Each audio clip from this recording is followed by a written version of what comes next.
Hare Krishna, everybody. Thank you guys for being here. And I'm sorry for being late. Next time I'll have it differently scheduled, so I'll be on time. So today, this is Vedic Psychology, the first Vedic Psychology lecture I'm doing.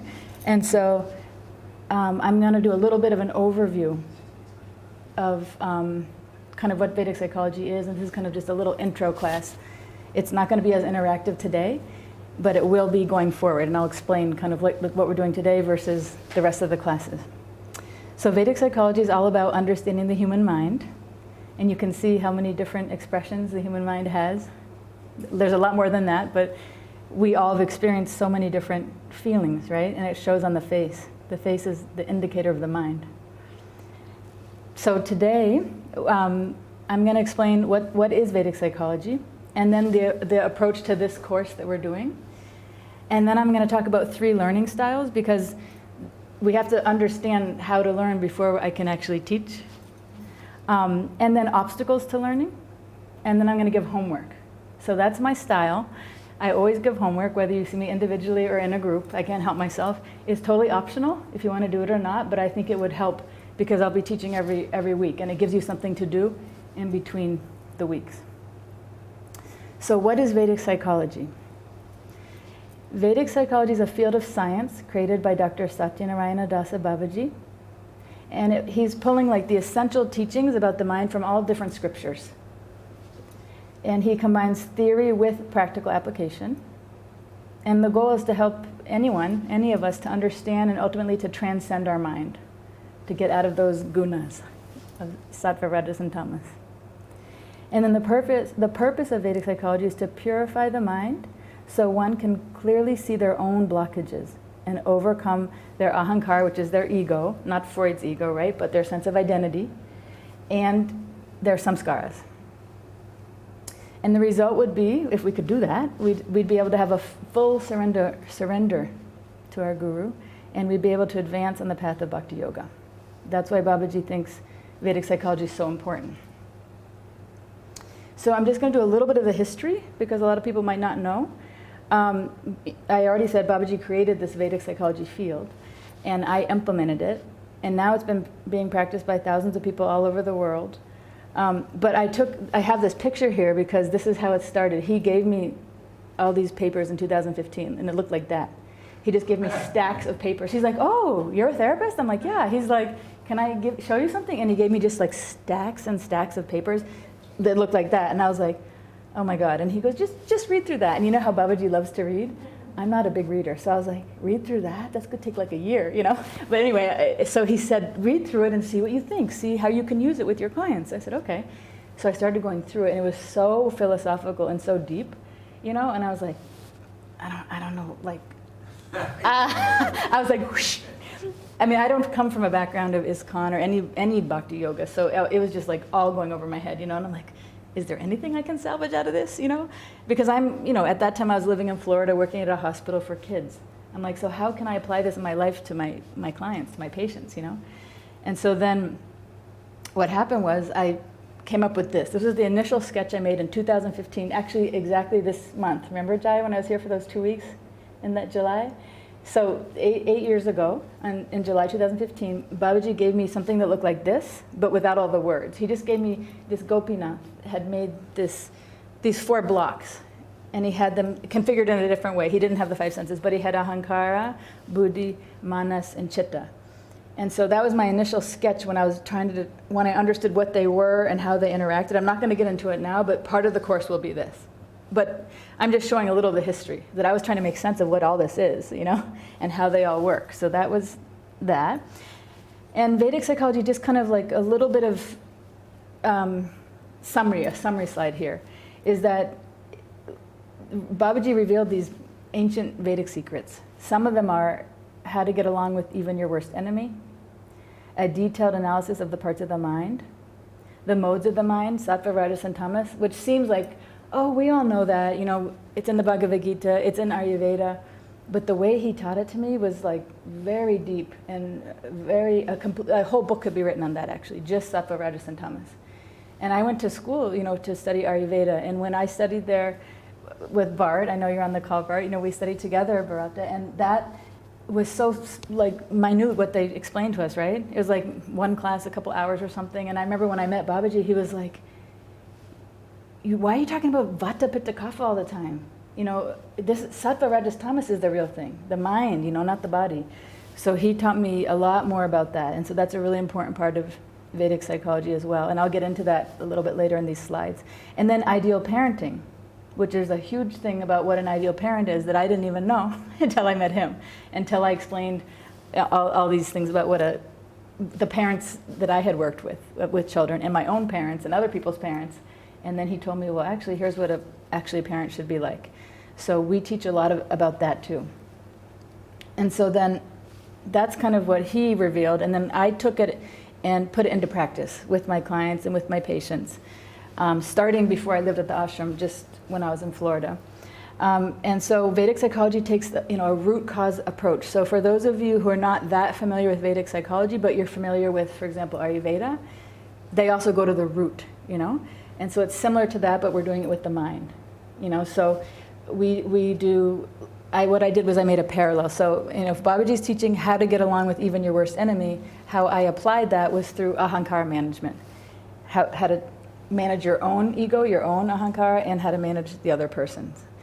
When Babaji taught me the detailed analysis of the parts of the mind, then I created something called like a self-assessment, where you use your buddhi, you use your intelligence to see the parts of your mind, almost like you're seeing a car, and you're seeing, oh, there's a problem with the brakes, or there's a problem with the windshield wipers. So that's kind of how I put it into practice, practically speaking. And then when Babaji taught about Sattva, Rajas, and Tamas, the modes of the mind, I made something for Manas, for our emotional mind, called the Sattva plan. And a lot of my clients, I've put them on that plan, and they've had good results of getting your mind out of Tamas into Rajas, so then you can eventually get into Sattva. And I call it like Sattva-size your mind. So that's how I implemented that. Again?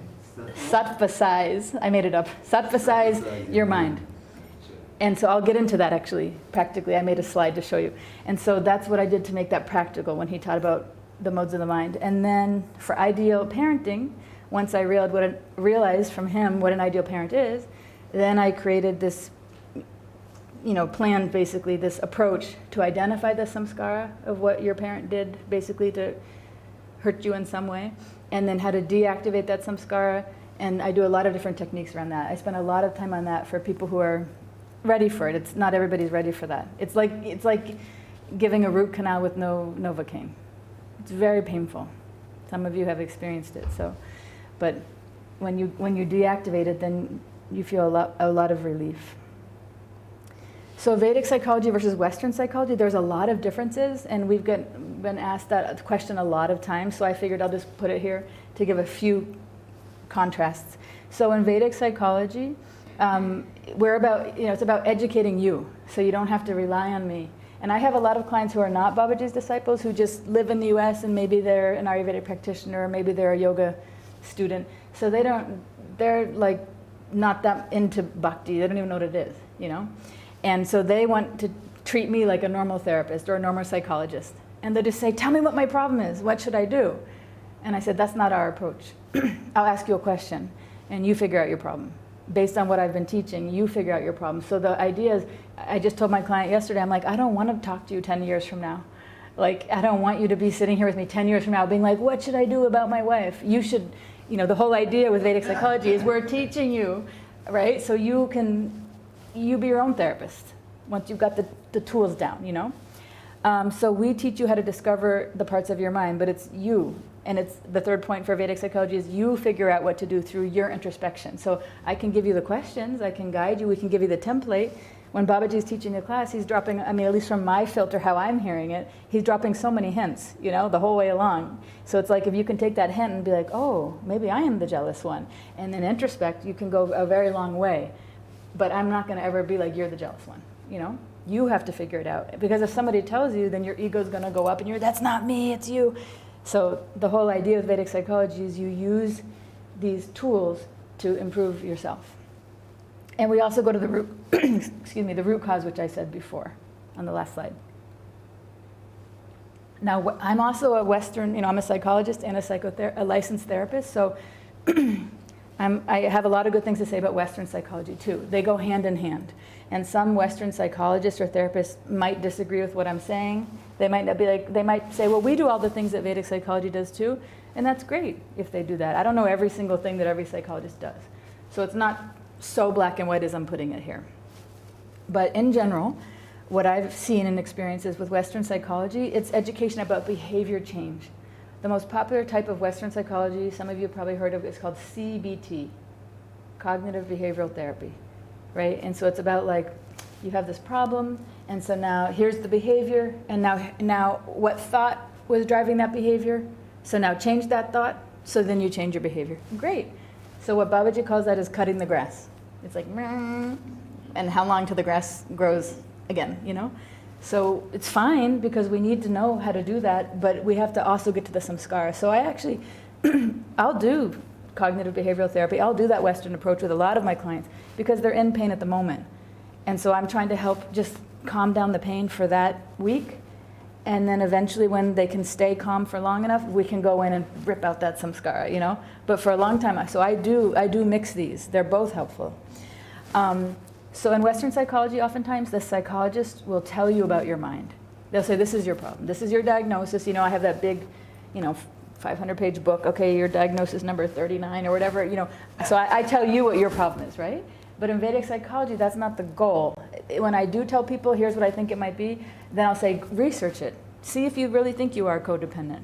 Just go research that. And you come back to me, and if you tell me that you agree with what I'm thinking, you tell me why. Why do you think that that's you? So I might give a hint like that, but I'm not going to like do a formal diagnosis because I want you to flex your muscles. But I'll give you questions to have you kind of like circle the drain and figure it out. But in Western psychology, the psychologist often also tells you what to do. It's very directive. Not all of it. Sometimes it's very, if it's Freud, it's just never really directive. And some people will totally disagree with that. They'll say, I've been to 3 therapists before coming to you, and you're the most directive. So it depends. It depends. But and Western psychology in general will look at managing your symptoms. So if you're coming in and you have a broken heart, they're going to help you work on the broken heart. Like, you should exercise more. You should go out with your friends more. Don't be depressed at home. You should move to a new city. So that's all like dealing with the broken heart. But why do they have the broken heart? And going deeper and deeper, like, oh, you fell in love with somebody who was abusive to you, just like your mother. Let's look at that level too. I'm not saying you shouldn't do things to make you feel better in the moment. So we do kind of both. But that's just like a little snapshot. So I want to share, before I go any further, Babaji's wish. This was an email he sent to me in 2015. This is a picture of him in his village. He said that I should show this to you guys because a lot of you will never get a chance to go there and see that. So that's him in his village. And he said, I would like that all of my disciples learn Vedic psychology so we can have a healthy, happy, harmonious community of devotees. I've been teaching the Vedic psychology philosophy for over 10 years, but I've seen little effect. Maybe you have some idea as a psychotherapist on how to make the philosophy practical so people can get it and make true changes. Please continue to use the Vedic psychology concepts that I've taught you with your patients. We can also try to teach my students and see if they're open to it. I hope that they'll accept you and that jealousy does not cause them to be low-level learners. They have such a precious opportunity to learn these foundational truths about the mind, a true boon on the path of bhakti. So that was 2015. I tried then, I taught like 2 or 3 times and it didn't really go anywhere. So I'm trying again now and I'm not sure how it's going to go, how people are going to treat me. But if anything happens where somebody tries to sabotage me or the jealousy comes up, I'm going to deal with it directly this time. So I just want to let you know that. So our goal is to educate the Jiva community on mental health so everyone affiliated with Babaji can learn about and take responsibility for their own mental health. If we are all mentally healthy, we can work and live together without anger, fear, anxiety, depression, blaming, naming, claiming, competition, or jealousy. So Babaji's vision is a loving... Blaming is like it's... Yeah, we could add a lot more, but you got the idea. The vision is to have a loving, harmonious, supportive, and vibrant community. So the approach to this course is I'm going, each week, I'm going to explain the concept, whatever it is I'm trying to teach. And I'm going to be teaching about the, the different parts of the mind mostly, so you can get your foundation down. And then we're going to apply it to a case study. So each week I'm going to bring a case study, and depending on how the group goes, you might also bring a case study. We'll see if you feel comfortable, but I'll start. And then once you've applied it to the case, then the homework is every week you apply it to yourself. And you see like, okay, so whoever we're talking about, is there any part of that that relates to me? Because typically what happens, if I didn't do this structure, is I explain the concept, we apply it to a case, and either you just stick on that case, or you stick on how Sujani's like that. It's very easy to be, oh yeah, Vilas is totally like that. It's just normal for the mind. Nothing against any of us. I do it too. I'm not some enlightened being. I do it too. So it's really hard. So we're putting this structure here so we can say, now, try to help control yourself and say, yes, we applied to that case. Now flex those introspection muscles and apply it to yourself. That's what we're going to try to do here. Okay? So the application of this concept, whenever there's a concept that I'm going to be teaching, you can choose to learn in one of three ways. You can bring your sattvic self, which is your peaceful self in your clear mind, your rajasic self, which is your passionate, impatient self, or your tamasic self, which is like dull, lazy, deluded, like you can't see things clearly, depressed. So if you're coming with this learning style of being sattvic, you're clear, you're concise, and you're self-reflective. All three. Okay?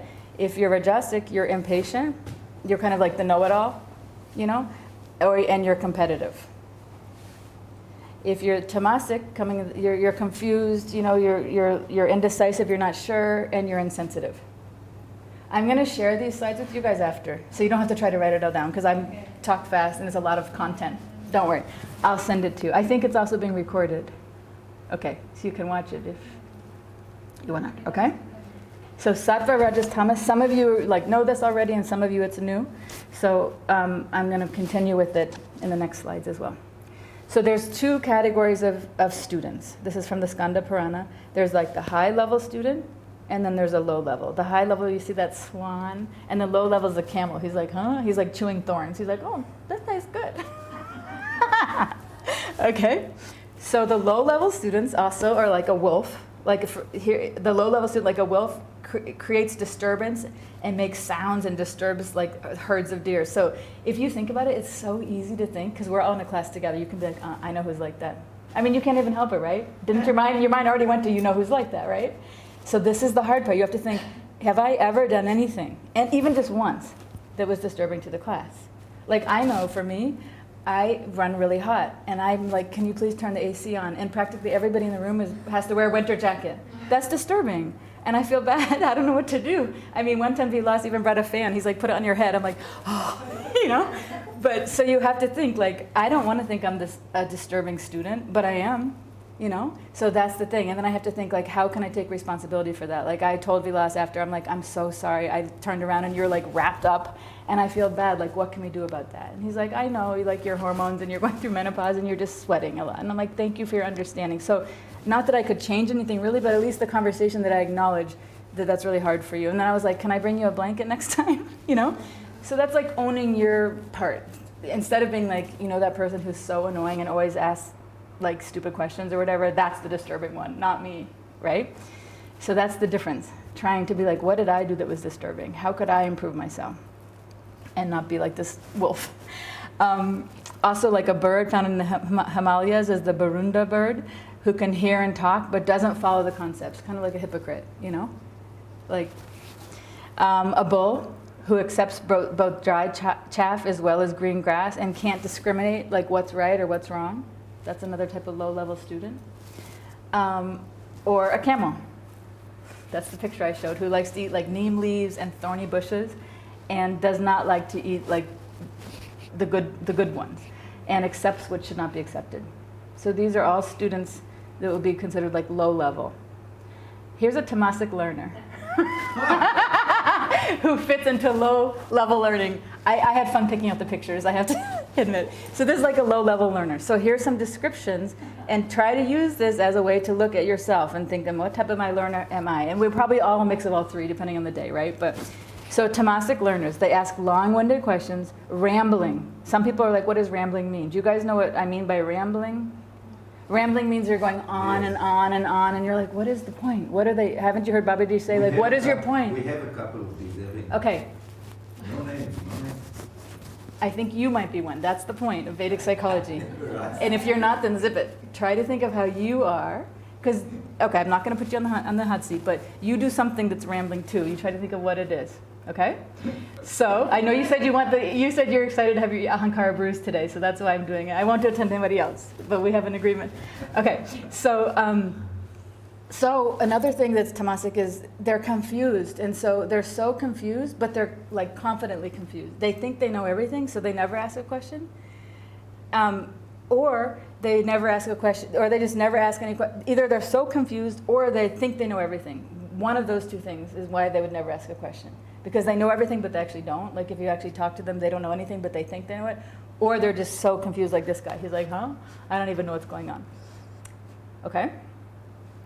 Another one is they're insensitive to how their questions disturb the class. That's tamasic. Because if you're tamasic, you don't have empathy. You're so in yourself. You're so like in the dark, you know, that you don't understand. You don't see how your questions, or it could be your behavior, how your behavior disturbs the class, you know. Like if I was in the mode of tamas, which I have been, but in that moment when I wasn't, I noticed that I was disturbing you with the AC, you know. But maybe other times when I was in my own head or I was depressed about something, I wouldn't notice how my behavior disturbed the class, you know. So that's why I'm saying with these modes of sattva, rajas, tamas, it's not that we're always sattvic. We have to think, okay, when I'm going over the tamasic ones, is there anything that you've ever done as a learner, you know, or that you have a tendency to do that could be disturbing to the class, to the teacher? Another one is, if Vedic psychology specific, is tamasic learners, they think they're good at introspecting. So they're actually not, because they're in tamas. How can you be good at introspecting if you're in the mud? You know, you can't. But I've been seeing clients, you know, I've had patients now for 15 years, and it's so funny, the tamasic, you know, what they say. I'm like, oh my God, like, you know, like, I have some clients who use a lot of marijuana, for example. Some of them smoke, you know, like, maybe 5 times a day, 10 times a day.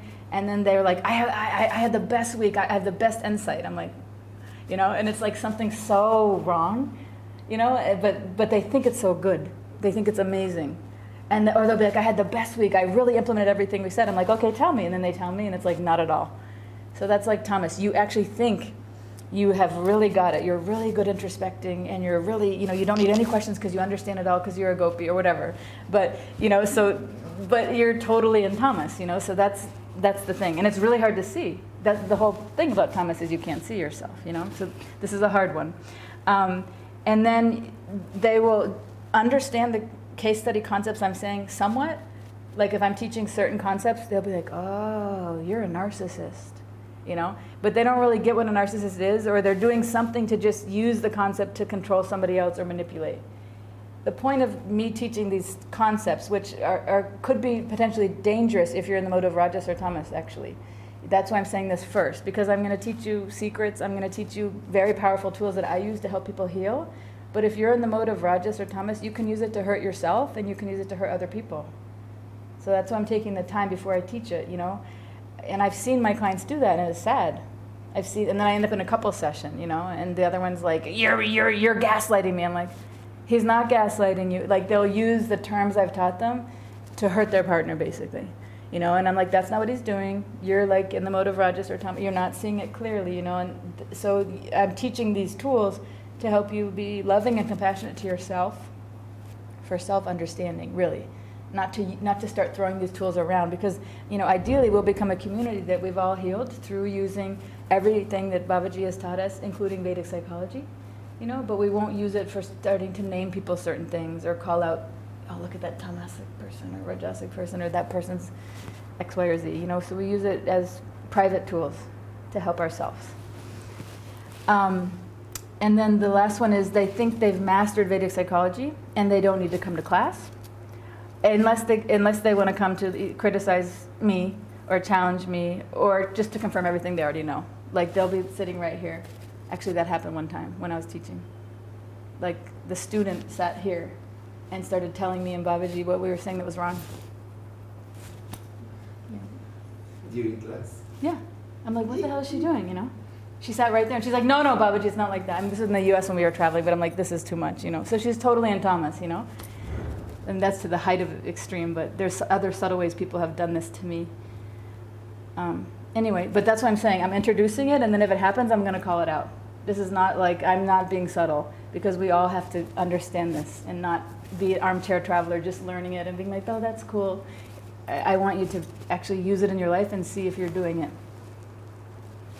Okay, Rajasic. So that's one step up. Rajasic at least has some passion. They've got some fire. So they overanalyze the irrelevant details of the case study.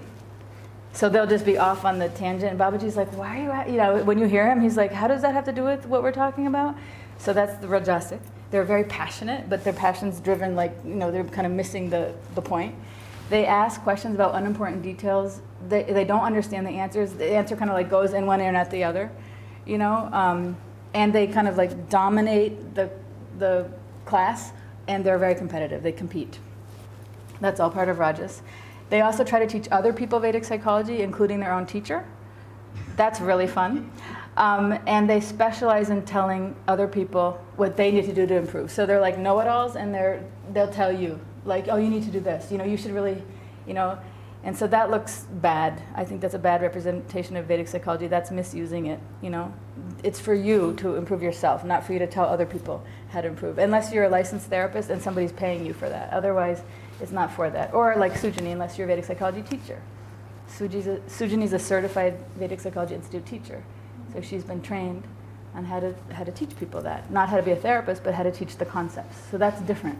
But if you just learn it yourself and then you start telling people in your life what's wrong with them, I think that cheapens actually what Babaji's given us, this gift for ourselves.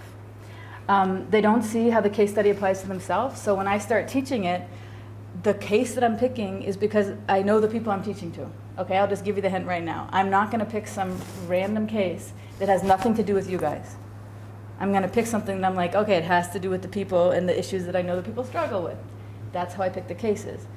8 years ago when I tried to teach, I didn't say that, but that's what I was also doing, and it was just lost on the crowd. So now I'm going to be more direct because Babaji wants people to learn this, and it's been 8 years, and we started a whole institute and taught a lot of other people it in the West, so we know it's successful. So now we're bringing it back here, hoping that this group, and that's why he wanted me to read that email, that you guys can get it and you can actually use it. So that means don't be a Rajasic learner. You have to see how the case study applies to yourself. You have to get a nugget every time if you're serious about learning this.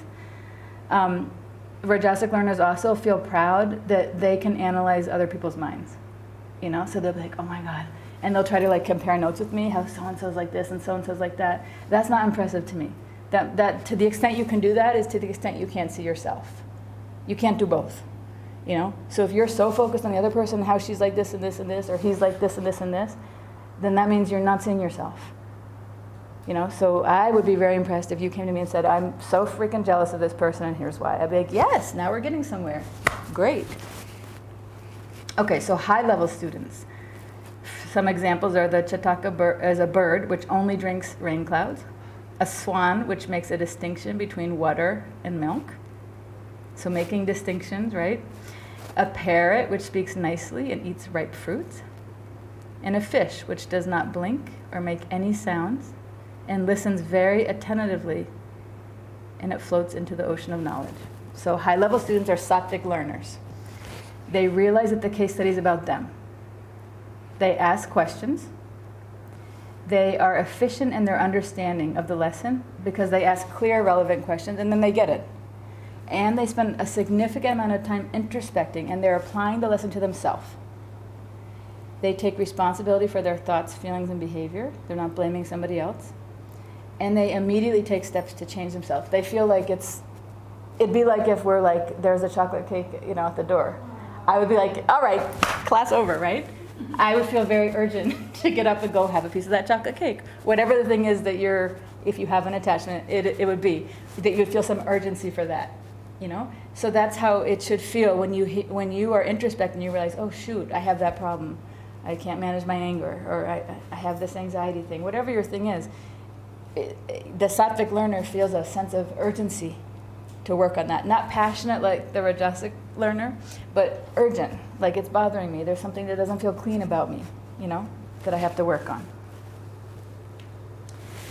So it's very difficult to learn Vedic psychology if you're not a sattvic learner. You probably have deduced that by now, but I just wanted to highlight that point. So we want to apply the concepts I've been teaching now to ourselves. Okay, so how to be a sattvic learner. So the way my approach is that you analyze your mind and your five senses. The first thing is your mind in the mode of sattva? If this concept is new to you of sattva, rajas, and tamas, I've done a very crash course on it very fast. So you can also research it. What is sattva? What is the mind in the mode of sattva? What is it in the mode of rajas? What does it look like in the mode of tamas? And try to figure out what mode your mind is in. And it's changing all the time, but in general, what is the mode that your mind is in? And then, are you taking sattvic inputs through your five senses? So you have your five senses. Some problem? And so there's, through your eyes, you can take in sattvic, rajasic, or tamasic things. Through your tongue, through your ears, through your nose, so through your touch. So every sense, you can try to make conscious decisions to put sattvic things in or not. And first, you can do an assessment and be like, oh, like I've got a lot of rajas going on. Or maybe you're doing all sattva, and I'll explain that in a minute, the next slide. And then you set a goal so first you get a snapshot of where you are, analyzing your mind and your five senses. Then you set goals for change. Like what, if anything, do you think needs to change so you can be more sattvic? And then you commit when you're going to make the change. Like we're having class tonight, I'm going to email the slides tonight. We're meeting again in a week, if you're brave enough to come. If you decide to come next week, it might just be me talking to one person, but that's okay. But if you're brave enough to come, then hopefully you will have picked one thing you want to change. You will have realized I was tamasic there, I was rajasic there, or not sattvic enough there. So you set a goal like, okay, by next Saturday I'm going to have changed this. And then you make the change. That means you have to change something about how you're thinking about something. You can have sattvic, rajasic, or tamasic thoughts, how you're feeling about it, or how you're acting about it. And then you have to change. So here's your five senses in the state of sattva. For example, for the sense of taste. Fresh food that's mildly spiced is sattvic. Like microwaved or leftover food is not sattvic. There's you could research more, but in general, crash course on taste. Also, you could eat the most sattvic food, very fresh, that Dada just made this beautiful khichdi, it's perfect. It's been offered, now it's ready to eat. The only thing is if you eat in a rajasic way, like, actually I eat like that sometimes. I'm like, oh my God, I have a client in 5 minutes. I'm like, okay, yeah. And then I'm like quickly emailing and doing that. So that's totally rajasic. So I've ruined the whole sattvic plan, even though it's the most sattvic food. And we often forget that, right? We have the Ayurveda cookbook and we're like, oh, whatever, like I used to do that. Yeah? And how did you eat them? Yeah. Or like walking and eating, So the thing is that we have to eat in this very calm way, with calm company or in silence. So eating, the food is one thing, but how we eat is the other thing. And then when we eat it. Sattvic people are regulated, Every day it's at the same time breakfast, the same time lunch, the same time dinner. So that's also, it's like what you're eating, how you're eating, and when is all part of the sattva package. So maybe like for me, I would say, okay, I'm eating the good sattvic food, but how I'm eating, that's gonna be my goal. I'm gonna try to eat in a more like calm, quiet way this week. That's an example of one goal you could try to set for the week. And then touch, the sense of touch is one idea to be sattvic. Would you just give yourself a self-massage, or if you're already getting massages, that's wonderful. You might not need to do touch then, if you're good with that. But otherwise, a self-massage is very soothing, and that's calming, to your nervous system. Your skin is like all part of your nervous system. Or you could wear soft clothes. Sometimes we wear rough clothes, itchy clothes or something, so you could change your clothes, wear something soft. For the sense of sight, the colors that are sattvic are pastel colors, like a light yellow like this, or white, so you could change the color, or if you're already wearing white, you're good. You can check that box off. But if you want to try to stay out of tamas and rajas, you can avoid wearing like dark colors or bright colors. But the bottom half doesn't matter. It's what's around your eyes, what's reflecting with your eyes. Or if you're in tamas, which is like that means you're feeling dark and heavy and dull, then you actually want to wear a bright color, because you have to wear bright to move yourself into you have to wear a rajasic color, like bright orange or bright green or bright red, in order to move eventually to the sattva mode. You can't skip rajas. So you have to assess yourself where you're at. And then the sense of smell, you could use like lavender, rose, jasmine, some sort of nice light floral smell. And then the sense of sound, you can listen to calming music or even kirtan, you know, whatever can make your mind feel peaceful and calm and content. What's happening? No, I just read the sound part and then it says listen to calm music Yeah. or kirtan and avoid gossip criticism. As you could also put some, a recording of that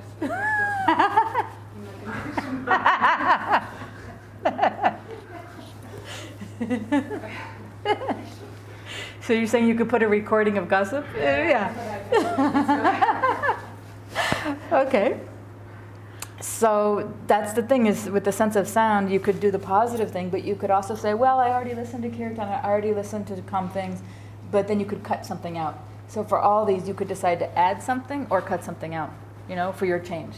You could say, okay, for this week, I'm not going to listen to any, you know, criticism. If somebody's criticizing, I'm going to say, I don't want to hear that or whatever. Or you could say, well, I can't control that as much, but I'm going to listen to more peaceful music. Oh, in the next 5 minutes, I'm not going to think anything negative about myself. I'm Okay. gonna criticize it. Yeah, you can make that as a goal. You can make that as a goal. That's your internal sense. That's not one of these, but you could do that. Okay, so being a sattvic learner is easier said than done. Why? Here's the three big obstacles of being a sattvic learner. 1, ahankara, our sense of identity. You see the kitten who thinks it's a lion? 2, manas, emotional. 3, samskaras are personal programs that drive us to behave in ways that are not serving us or others. Ahankara, enemy number 1. Always right, thinks it's perfect, blames others, can't see its own flaws, can't introspect, compares to others all the time and criticizes, is very, very sensitive to feedback and hates change. So you can see how you cannot be a sattvic learner if your ahankara is too big. It just doesn't work. So you've got to get your ahankara into the mode of sattva too. Ahankara can be in sattva, rajas, and tamas. So you've got to say, okay, given those descriptions, where is my ahankara? Joshika, when can one ask questions during the class or at the end? I'll do it at the end, and I'm worried because Babaji's coming in like 10 minutes, I think, right? So I might not be, maybe you have to save them till next class. Yes. Sorry. I'm trying to go in my Rajasic way, speeding through. Okay, so manas is the second obstacle, and I'm joking here saying it's man's best friend. Manas is totally emotional. It's not our best friend at all. It chases what it likes. It avoids what it dislikes. It's completely reactive. It doesn't think through anything. There's like no discrimination. Manas doesn't have discrimination. It's like, to me, like a brainstem. Or it's like a dog. Like if you kick a dog, then it's probably going to bite you. It doesn't think like, oh, maybe I shouldn't bite that person. Like he's nice to me, he feeds me. It's just going to, you know, so manas has no deliberation. It just reacts. It's very volatile, and it's like a small child. And then our third obstacle to being a sattvic learner is our chitta, which is where our samskaras live. So I say that we often have samskara storms. Look at this. This is like a full-grown businessman. He could be like a very successful like investment banker or something, but look at him. He's like pouting in the corner. So he's triggered from some samskara that's making his inner child come out and be like basically very hurt. It looks like he's hurt. Sulking. He's sulking in the corner, you know.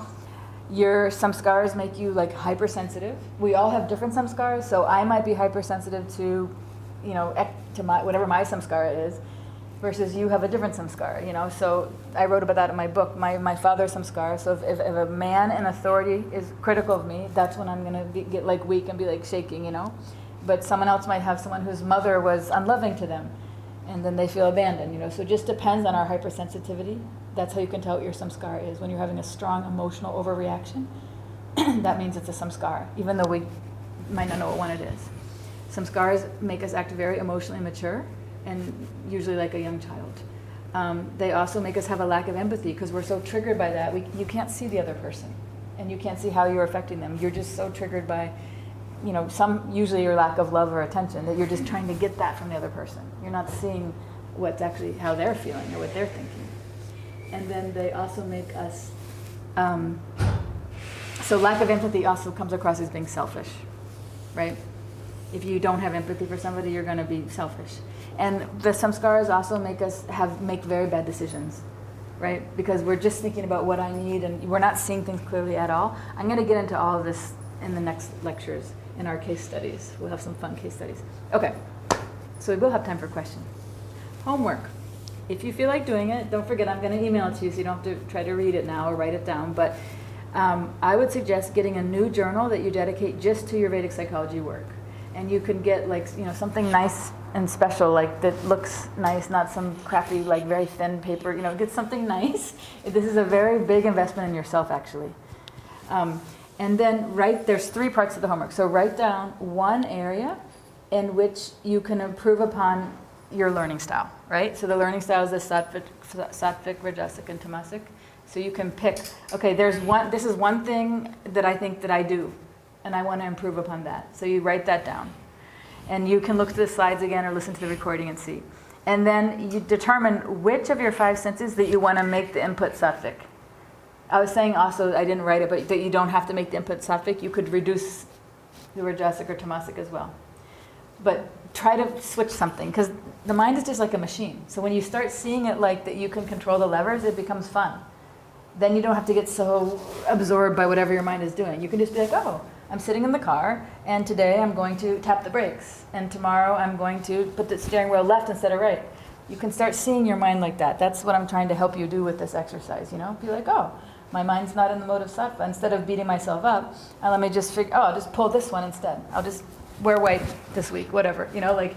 You can think of it in an unemotional way, that you are in control. It's a nice experience. And then feed your chosen sense, but the food it needs, for 1 week. So it doesn't have to be the mouth, it could just be the sense of touch or the sense of sight, whatever sense you need to feed the sattvic food for the week. And then write down anything you're noticing about your feelings. Okay? So there's 2 resources I have here, and then we have time for questions. The Mind Type Survey, Babaji and I created that. It's on our website, the Vedic Psychology Institute, myvedicpsychology.com. And you can take that if you want, and it'll tell you right there what your mind type is. So that might be helpful. If you want, I'm offering for Seva these individual sessions, 15 minutes with me. So just say that in this class something came up for you and you're like, oh, I want to talk more about that. You can come and ask about something. It's not like deep therapy, it's just 15 minutes, but I know that I'm stirring things up. I'm trying to do that. I'm trying to get you a little bit triggered and to think and to stir the pot a little. So if something comes up, please book some time with me. I have 4 or 5 sessions open every week. And if there's more demand, I might open a few more. Okay? So those are 2 options. And then we do have time for questions. Narottam, what did you want to ask? My question is related to ahankara. I have more philosophical understanding of the term, that it's just identification, and then we apply it to our sex or gender or to our nationality, and then all those characteristics, they're more they go beyond just identification with who we are, like seeing things it's perfect.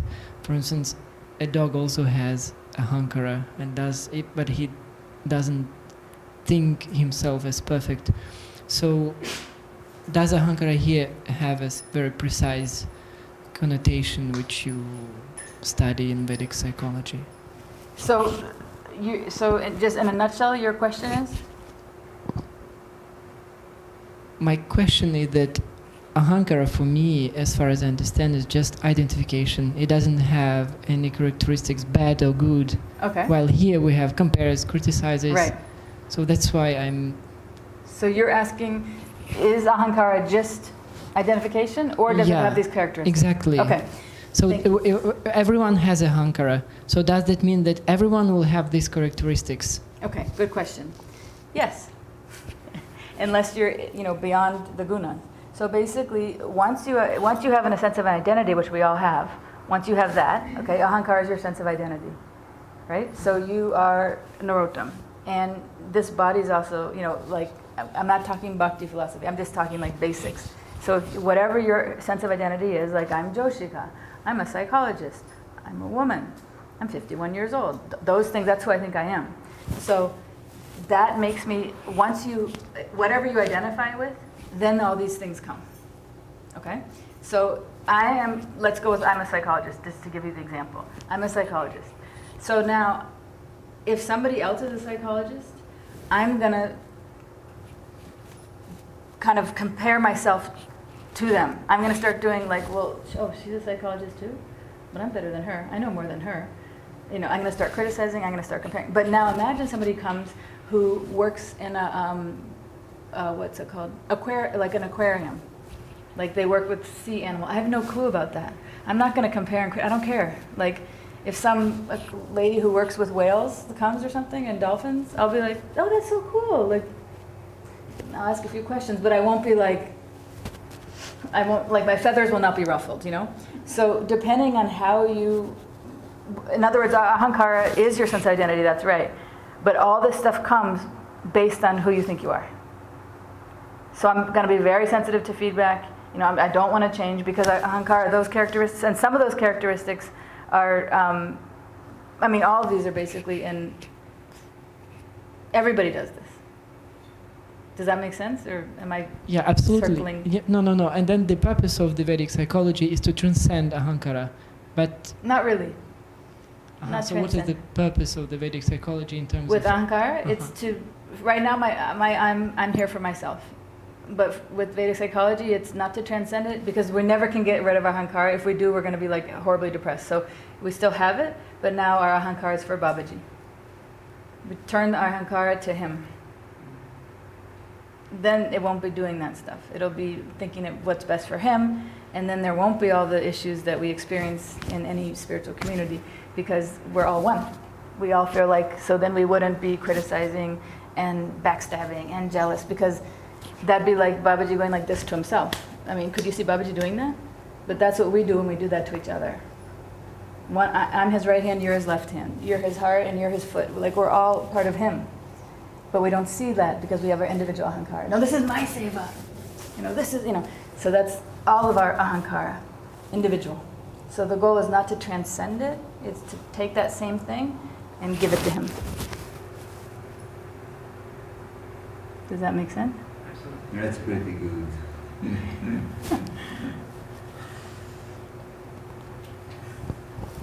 I understood ahankara always as a sense of that you have this idea or thought that I'm the best, which matches with what you just explained about if you're a psychologist, so that's your field. Yeah. So you have these feelings because you think, as an example, right? You think you're the best as psychologist. Yes.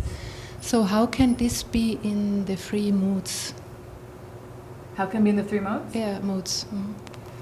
So ahankara in tamas would be the worst, right? Like I think I'm the best when I'm really not the best, and actually just because I'm a psychologist doesn't even mean I'm a good one. Okay. So I think I'm the best, but I'm like kind of clueless. Because not all people who get a PhD are smart. They just did hard work, So that's in the mode of tamas. And then rajas would be, I'm the best, and I'm going to beat all of you. Like, damn it, like very competitive, very aggressive, very like, knocking other people down, like.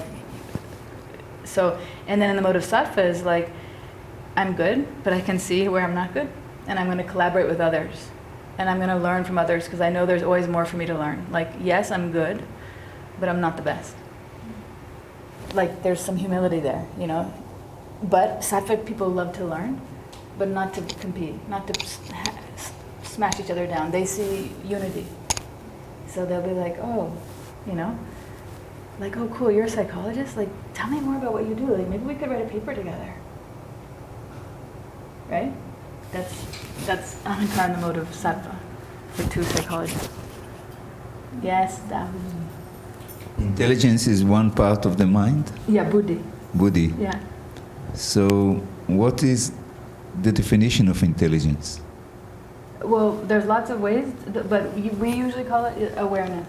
Awareness. Yeah, like self-aware. Like I'm not looking for something scientific. I just want to have a picture in my mind. It's not like your IQ.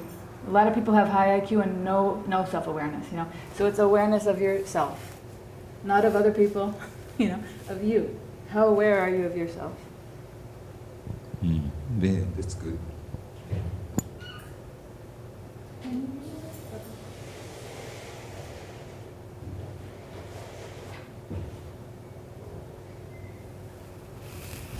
I think there's Amazon delivery?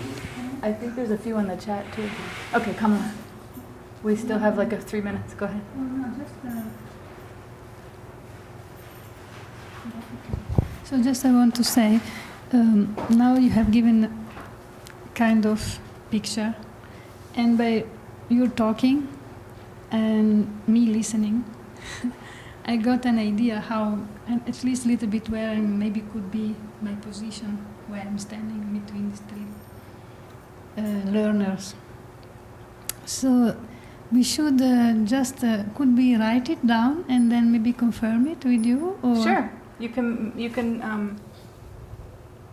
meet with me yeah, and you tell me why you think you are that. okay, Yeah. good. Also, people probably might not want to do this, but I would suggest first, before meeting with me, check with somebody that you know. Check with somebody in this group. You guys know each other pretty well, so be like, I think I'm like this. What do you think? Mhm. Like, that's another idea, is that we start, somebody you feel safe with, who's not going to criticize you, make you feel bad, you know? Okay, Babaji is coming. thank you. Jai Ho. So, yeah, thank you guys.